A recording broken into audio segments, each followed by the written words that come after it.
ಎಲ್ಲರಿಗೂ ನಮಸ್ಕಾರ. ವೇದಿಕೆ ಮೇಲೆ ಆಸೀನರಾಗಿರ್ತಕ್ಕಂಥ ವಿವಿಧ ಸಾನ್ನಿಧ್ಯ ವಹಿಸಿದಂಥ ದಯಮಾಡಿ ಶರಣಾಚಾರ್ಯ ಸ್ವಾಮಿಗಳಿಗೆ ವಂದಿಸುತ್ತಾ ಮತ್ತು ವೇದಿಕೆ ಮೇಲೆ ಆಸೀನಂಥ ಎಲ್ಲ ಗಣ್ಯಾತೀತರಿಗೆ ಮತ್ತು ವೇದಿಕೆ ಮುಂಭಾಗದಂಥ ಎಲ್ಲರಿಗೂ ನಮಸ್ಕರಿಸುತ್ತಾ, ಪರಮ ಪೂಜ್ಯ ರಾಜಶ್ರೀ ಶ್ರೀ ಡಿ ವೀರೇಂದ್ರ ಹೆಗ್ಗಡೆಯವರು ಮತ್ತು ಮಾತೃಶ್ರೀ ಡಾಕ್ಟರ್ ವಿ ಹೇಮಾವತಿ ಅವರಿಗೆ ನಮಸ್ಕರಿಸುತ್ತಾ, ನಮಗೆ ಶಿವಣ್ಣವರು ಅವತ್ತು ಹೇಳಿದ್ರು ಈ ಥರ ಅಂತೇಳಿ. ಇವರು ನಮ್ಮ ಜಿಲ್ಲಾ ಜನಜಾಗೃತಿ ಅಧ್ಯಕ್ಷರಂತ ನಮ್ಗೆ ಗೊತ್ತೂ ಇರಲಿಲ್ಲ ಶಿವಣ್ಣದ್ದು. ಇದು ಫಂಕ್ಷನ್ದು ಸೀರಿಯಸ್ನೆಸ್ಸು ನನಗೆ ತಲೆಗೆ ಹೋಗಿರಲಿಲ್ಲ.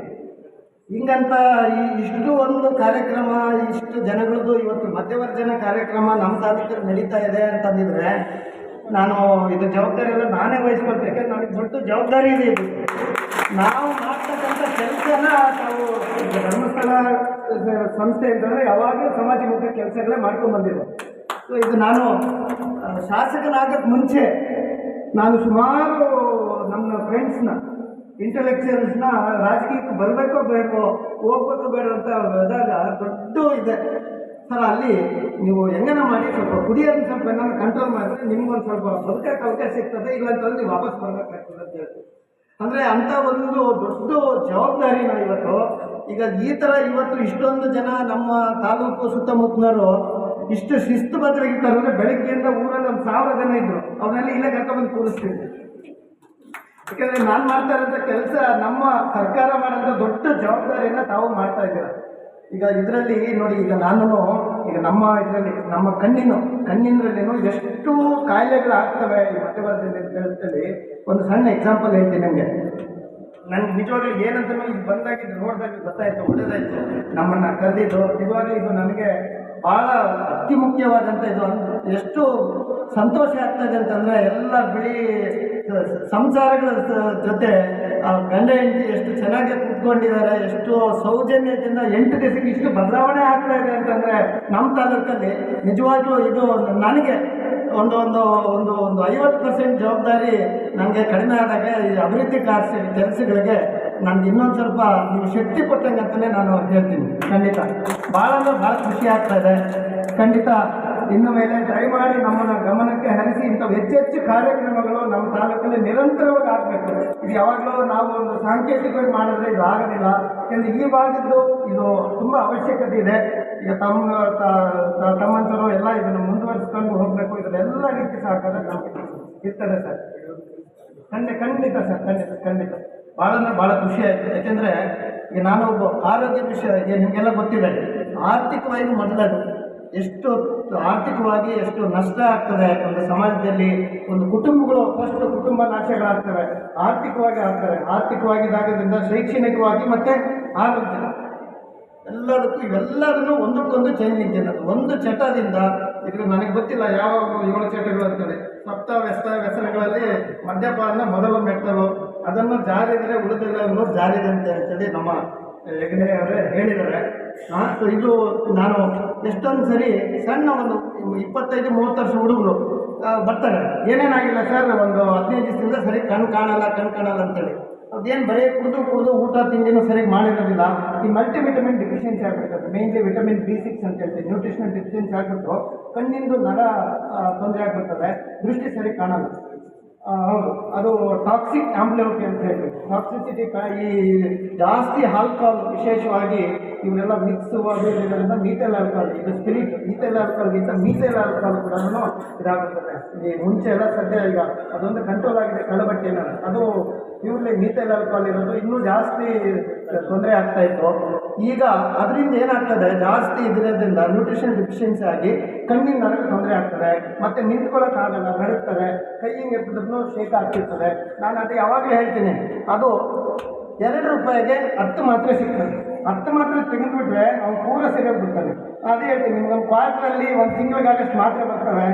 ಅಟ್ಲೀಸ್ಟ್ ₹2 ಕೊಟ್ಟ ಮಾತ್ರೆ ತಗೊಳ್ಳೋದು ನಾನೇ ಕೊಟ್ಟು ಕಳಿಸ್ತಿದ್ದೆ ಎಷ್ಟೊಂದು ಸರಿ ನಮ್ಮ ಹಾಸ್ಪಿಟ್ಲಲ್ಲಿ. ಆ ಒಂದು ಕಣ್ಣಿಂದೆ ಅಂತಂದರೆ ಕಣ್ಣಿಂದಷ್ಟೇ ಅಲ್ಲ, ಲಿವರ್ ಆಗಿರ್ಬೋದು, ಕಿಡ್ನಿ ಎಲ್ಲ ಅಂಗಾಂಗಗಳು ತೊಂದರೆ ಆಗ್ತದೆ. ಸೊ ಆರೋಗ್ಯ, ಆರ್ಥಿಕ, ಸಾಮಾಜಿಕ, ಶೈಕ್ಷಣಿಕ ಎಲ್ಲ ರೀತಿಯೂ ತೊಂದರೆಗಳಾಗ್ತವೆ. ವಿಶೇಷವಾಗಿ ನಮ್ಮ ತಾಲೂಕಲ್ಲಿ ಇದು ಒಂದು ದೊಡ್ಡ ಪಿಡುಗು ಅಂತಲೇ ನಾನು ಖಂಡಿತ ಹೇಳ್ತೀನಿ. ಇದು ಇಂಥ ಒಂದು ಸಮಾಜಮುಖಿ ಕಾರ್ಯ ತಾವುಗಳು ಮಾಡ್ತಾ ಇರೋದು ನಿಜವಾಗ್ಲೂ ಇದು ಒಂದು ದೊಡ್ಡ ಶ್ರಮ.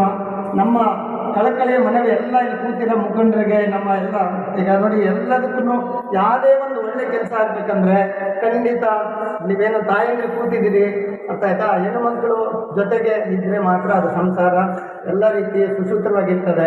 ಅದಕ್ಕೋಸ್ಕರ ಈಗ ಒಂದು ಸಂಸಾರಕ್ಕಿಂತ ಯಾವುದು ದೊಡ್ಡದಲ್ಲ ಆಯಿತಾ, ಯಾವ ಚಟಗಳು ದೊಡ್ಡದಲ್ಲ. ಸಂಸಾರ ಇಂಪಾರ್ಟೆಂಟು, ಮತ್ತು ನಮ್ಮ ಆರೋಗ್ಯ ಇಂಪಾರ್ಟೆಂಟು, ನಾವು ಜೀವನದಲ್ಲಿ ಮುಂದೆ ಬರಬೇಕನ್ನೋದು ಇಂಪಾರ್ಟೆಂಟು. ಸೊ ಇವತ್ತು ತಾವೆಲ್ಲರೂ ಒಂದು ವಾರದಲ್ಲಿ ಶಿಬಿರದಲ್ಲಿ ಭಾಗವಹಿಸಿ ಇಷ್ಟೊಂದು ಶಿಸ್ತುಬದ್ಧ ಜೀವನ ನಡೆಸೋದಕ್ಕೆ ನೀವೆಲ್ಲ ಇವತ್ತು ಅಣಿಯಾಗಿದ್ದೀರಿ ಅಂತಂದರೆ ಖಂಡಿತ ಇದಕ್ಕೆ ಯಾವುದೇ ರೀತಿ ನೀವು ಮತ್ತೆ ಆಮಿಷಗಳಿಗೆ ಮತ್ತು ಆಸೆಗಳಿಗೆ ದುಶ್ಚಟಕ್ಕೆ ಬಲಿಯಾಗದಂಗೆ ಇದೇ ರೀತಿ ತಾವೆಲ್ಲರೂ ಮುಂದುವರೆದುಕೊಂಡು ಆಯಿತಾ. ಈಗ ನೀವು ನಮ್ಮ ಹತ್ರ ಬಂದು ನಾನು ಇಂಥ ಶಿಬಿರದಲ್ಲಿ ಭಾಗವಹಿಸಿದ್ದೀನಿ, ನಾನೊಂದು ಸ್ವಲ್ಪ ನನ್ನ ಸಮಾಜದಲ್ಲಿ ಉತ್ತಮ ವ್ಯಕ್ತಿ ಆಗಬೇಕಾಗಿದ್ದೀನಿ ಅಂತೇಳಿ ನನ್ನ ಹತ್ರ ಹೇಳಿದ್ರೆ ಸಾಕು, ನಾನು ಆಟೋಮೆಟಿಕ್ಕಾಗಿ ನಿಮಗೆ ಎಲ್ಲ ರೀತಿ ಸಹಕಾರ ನನ್ನ ಜವಾಬ್ದಾರಿ ಆಗ್ತದೆ. ನಾನು ನಿಜವಾಗ್ಲೂ ನಿಮಗೆ ಇವತ್ತು ಸ್ಪೆಷಲ್ ಕನ್ಸಿಡ್ರೇಷನ್ ಇನ್ಮೇಲೆ ಇಲ್ಲಿ ಶಿಬಿರದಲ್ಲಿ ಯಾರ್ಯಾರು ಭಾಗವಹಿಸಿ ನಮ್ಮ ಹತ್ರ ನಿಮ್ಮ ಊರಲ್ಲಿ ಕೆಲಸ ಇದೆ, ನಮಗೆ ತೊಂದರೆ ಆಗಿದೆ ಅಂತ ಬಂದಾಗ ನಿಮಗೆ ಒಂದು ಸ್ಪೆಷಲ್ ಕನ್ಸಿಡ್ರೇಷನ್ ಖಂಡಿತ. ಯಾಕೆಂದರೆ ಈಗ ಆಗಬೇಕಾಗಿತ್ತು ತುಂಬ ವರ್ಷ. ನನಗೂ ಇದು ದಿನ ತಲೆಯಲ್ಲಿ ಕರೀತಾ ಇದೆ, ಹೆಂಗಪ್ಪ ಇದನ್ನು ಸರಿ ಮಾಡೋದು, ಈ ದುಶ್ಚಟಗಳಿಂದ ಬಿಡಿಸಿ ಒಂದು ದಾರಿಗೆ ತರೋದು ಹೆಂಗೆ ಅಂತಂದರೆ ಈಗ ದುಡ್ಕೊಂಡು ತಿನ್ನೋದಂತಂದ್ರೆ. ಯಾಕೆಂದರೆ ಇದು ಅತ್ಯಂತ ಹಿಂದುಳಿದ ತಾಲೂಕಾಗಿದೆ. ನಾನು ಮೊನ್ನೆ ಇದೇ ಸಮಯದಲ್ಲಿ ಸುಪ್ರೀಂ ಕೋರ್ಟು ಮುಖ್ಯ ನ್ಯಾಯಮೂರ್ತಿಗಳಾದಂಥ ಡಿ.ವೈ. ಚಂದ್ರಚೂಡ್ ಅವ್ರ ಜೊತೆಗೆ ಒಂದು ಸ್ಟೇಜ್ ಶೇರ್ ಮಾಡೋಂಥ ಒಂದು ಸುವರ್ಣ ಅವಕಾಶ ನನಗೆ ಸಿಕ್ತು. ಅಲ್ಲಿ ನಾನು ಖಂಡಿತ ಅವ್ರ ಜೊತೆ ಚರ್ಚೆ ಮಾಡಬೇಕಾದ್ರೆ ಹೇಳಿದೆ, ನಾನೊಂದು ಕ್ವಾಲಿಫೈಡ್ ಶಾಸಕ ಆಗಿದ್ದರೆ ಕೂಡ ನಾನು ಅತ್ಯಂತ ಹಿಂದುಳಿದ ತಾಲೂಕನ್ನು, ನಾನು ರಾಜ್ಯದಲ್ಲಿ ಅತ್ಯಂತ ಹಿಂದುಳಿದ ತಾಲೂಕನ್ನು ಪ್ರತಿನಿಧಿಸ್ತಾ ಇದ್ದೀನಿ. ಇಲ್ಲಿರೋಂಥ ಶೈಕ್ಷಣಿಕ, ಆರ್ಥಿಕ ಮತ್ತು ಸಾಮಾಜಿಕ ಉದ್ಯೋಗಾವಕಾಶಗಳು ಇಲ್ಲದೆ ಇರೋದ್ರಿಂದ ಮೌಢ್ಯತೆ ಜಾಸ್ತಿ ಇದೆ. ಮೌಢ್ಯತೆ ಇರೋದ್ರಿಂದ ಸಂಬಂಧಗಳಲ್ಲಿ ಮದುವೆ ಆಗ್ತಾ ಇದ್ದಾವೆ. ಸಂಬಂಧಗಳ ಮದುವೆ ಆಗೋದ್ರಿಂದ ಈ ನರದ ಸಂಬಂಧ ಕಾಯಿಲೆಗಳು, ಈ ಅಂಗವೈಕಲ್ಯತೆ, ಇವೆಲ್ಲ ಕಾಯಿಲೆಗಳು ಜಾಸ್ತಿ ಇರೋದ್ರಿಂದ ಅದಕ್ಕೆ ಸಂಬಂಧಪಟ್ಟ ಟ್ರೀಟ್ಮೆಂಟ್ಗೆ ಅದು ಸಮ್ಮೇಳನ ಇತ್ತು. ಸೊ ಇದು ಏನಾದರೂ ಈ ಸಮ್ಮೇಳನದಲ್ಲಿ ಜೀನ್ ಥೆರಪಿ ಏನಾದರೂ ಸಕ್ಸಸ್ ಆಗಿ ಟ್ರೀಟ್ಮೆಂಟ್ ಸಿಕ್ಕರೆ ಅದು ಮ್ಯಾಕ್ಸಿಮಮ್ ಬೆನಿಫಿಟ್ಟು ನಮ್ಮ ತಾಲೂಕಿಗೆ ಸಿಗ್ತದೆ. ಖಂಡಿತ ಇಂಥ ಸಮ್ಮೇಳನಗಳು ಆಗಬೇಕು ಅಂತ ಹೇಳ್ಬಿಟ್ಟು ನಾನು ಖಂಡಿತ ಭಾಗವಹಿಸಿ, ಮತ್ತು ಅವ್ರು ಹೇಳಿದ್ರು ನೀವು ಇನ್ನೂ ಜಾಸ್ತಿ ನೀವು ಇಷ್ಟೊಂದು ಎಜುಕೇಟೆಡ್ ಇರಬೇಕಾದ್ರೆ ಚಾಲೆಂಜ್ ಅನ್ಕೋಬಾರ್ದು, ಇದು ನಿಮ್ಮ ಕರ್ತವ್ಯ ಅಂತ ನೀವು ಮಾಡಬೇಕು ಅಂತ ಹೇಳ್ಬಿಟ್ಟು ನನಗೆ ಧೈರ್ಯ ತುಂಬಿದ್ರು. ಖಂಡಿತ ಇದು ಒಂದು ತುಂಬ ಒಳ್ಳೆ ಕಾರ್ಯಕ್ರಮ. ಮುಂದಿನ ದಿನಗಳಲ್ಲಿ ಇದು ಇಂಥ ಒಂದು ದುಶ್ಚಟಗಳಿಂದ ದೂರ ಆಗಿ ನಾವು ಸಮಾಜಮುಖಿಯಾಗಿ ಕೆಲಸ ಮಾಡುವಂಥದ್ದು ನಮ್ಮೆಲ್ಲರ ಕರ್ತವ್ಯ. ಇಂಥ ಒಂದು ಉತ್ತಮ ಕಾರ್ಯಕ್ರಮವನ್ನು ಶ್ರೀ ಕ್ಷೇತ್ರ ಧರ್ಮಸ್ಥಳ ಗ್ರಾಮಾಭಿವೃದ್ಧಿ ಯೋಜನೆ DC ಟ್ರಸ್ಟ್ ಅವರು ಕೈಗೊಂಡಿದ್ದಾರೆ. ಈಗಾಗಲೇ ಅವರು ಸಮಾಜಕ್ಕೆ ಅನೇಕ ಕೆಲಸಗಳನ್ನು ಮಾಡಿದ್ದಾರೆ. ಒಂದು ಸರ್ಕಾರ ಈಗ ಒಂದು ಪ್ಯಾರಲಲ್ ಗೌರ್ಮೆಂಟ್ ಅಂತ ಹೇಳ್ತೀವಿ ನಾವು ಯಾವಾಗಲೂ, ಯಾಕೆಂದರೆ ಒಂದು ಸರ್ಕಾರ ಯಾವ ರೀತಿ ನಡೀತದೋ ಅಷ್ಟು ಆ ಮಟ್ಟಿಗೆ ಎಲ್ಲ ಇಲಾಖೆಗಳಲ್ಲೂ ವಿಶೇಷವಾಗಿ ಗ್ರಾಮೀಣಾಭಿವೃದ್ಧಿ ಬಗ್ಗೆ ಅವರು ಭಾಳ ತುಂಬ ಸರಿ ತಮ್ಮ ಅಧಿಕಾರಿಗಳ ಭೇಟಿ ಮಾಡಿದ್ದೀವಿ ಸರ್. ಸ್ವಲ್ಪ ನಮಗೆ ಸಮಯದ ಅಭಾವದಿಂದ ಅವ್ರನ್ನ ಸರಿಯಾಗಿ ಮಾತಾಡ್ಸೋಕ್ಕಾಗಿಲ್ಲ. ಖಂಡಿತ ಮುಂದಿನ ದಿನಗಳಲ್ಲಿ ಒಂದು ಒಳ್ಳೆ ರೀತಿ ಪ್ಲಾನ್ ಮಾಡಿ ತಮ್ಮ ಸಹಕಾರದೊಂದಿಗೆ ನಮ್ಮ ಸರ್ಕಾರದ ಜೊತೆಗೆ ಇನ್ನೂ ಯಾವ ರೀತಿ ನಾವು ಬೇರೆ ಇಲಾಖೆಗಳಲ್ಲಿ ಮುಂದುವರಬೇಕು. ಬಟ್ ಇದು ಒಂದು ಇಲಾಖೆ ಸರಿ ಹೋದರೆ ಬೇರೆ ಎಲ್ಲ ಇಲಾಖೆಗಳು ದಾರಿ ತರ್ಬೋದು. ಅದಕ್ಕೋಸ್ಕರ ಇದು ಇಂಥ ಒಂದು ಕಾರ್ಯಕ್ರಮಗಳು ಮುಂದಿನ ದಿನಗಳಲ್ಲಿ ನಡೀಲಿ, ಮತ್ತು ಖಂಡಿತ ಮುಂದಿನ ಕಾರ್ಯಕ್ರಮನ ಜವಾಬ್ದಾರಿ ನಾವೇ ಹೊರ್ತೀವಿ ಅಂತ ಹೇಳ್ತಾ, ಖಂಡಿತ ಇನ್ನು ಮುಂದಿನ ದಿನಗಳಲ್ಲಿ ಹೆಚ್ಚಿನ ರೀತಿಯಲ್ಲಿ ನಡೀಲಿ ಅಂತ ಹೇಳ್ತಾ, ತಾವೆಲ್ಲರೂ ಇವತ್ತೇನು ಈ ದಾರಿ ಒಂದು ಒಳ್ಳೆಯ ಮಾರ್ಗ ಕಂಡುಕೊಂಡಿರಿ, ಇದೇ ಮಾರ್ಗದಲ್ಲಿ ನೀವು ಮುನ್ನಡಿಬೇಕಂತ ಹೇಳ್ತಾ ತಮಗೆಲ್ಲ ಒಳ್ಳೆಯದಾಗಲಿ, ಮುಂದಿನ ದಿನಗಳಲ್ಲಿ ಸುಖ ಶಾಂತಿ ನೆಮ್ಮದಿ ತಾವೆಲ್ಲ ಬಾಳಂಗೆ ಆಗಲಿ ಅಂತ ಹೇಳ್ತಾ ನಾನು ಮಾತು ಮುಗಿಸ್ತೀನಿ. ಜೈ ಹಿಂದ್, ಜೈ ಕರ್ನಾಟಕ.